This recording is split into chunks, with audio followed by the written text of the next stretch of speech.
भाग 2। धूप पीने वाला पेड़। अगले दिन तीनों टॉर्च, नोटबुक और पानी की बोतल लेकर पेड़ के पास पहुंचे। उन्होंने पेड़ की पत्तियों का ध्यान से निरीक्षण किया। निया ने देखा कि पत्तियों पर छोटे छोटे सुनहरे धब्बे थे, जो सूरज की किरण पर पड़ते ही चमकने लगते थे।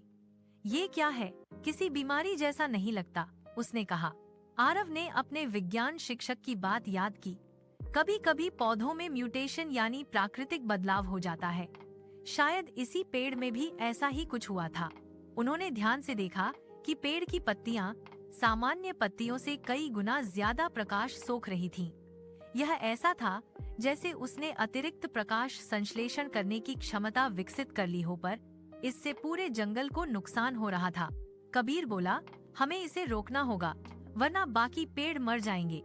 तीनों ने मिलकर समझने की कोशिश की कि सूरज की रोशनी इस पेड़ तक ही क्यों पहुंच रही है।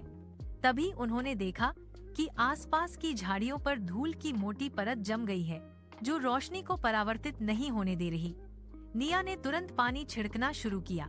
आरव ने सूखी शाखाएं काटकर रास्ता साफ किया और कबीर ने छोटे पौधों पर पानी डालकर उन्हें संभाला।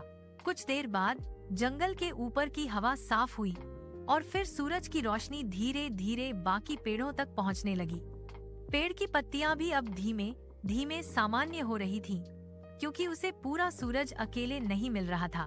जंगल फिर से हल्की धूप से नहाया। निया मुस्कुराई। प्रकृति में अगर कोई चीज ज्यादा हो जाए तो संतुलन बिगड़ जाता है।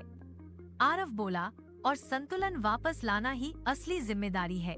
तीनों खुशी से गांव लौटे हुए जानते थे कि उन्होंने जंगल को फिर से जीने का मौका दिया है।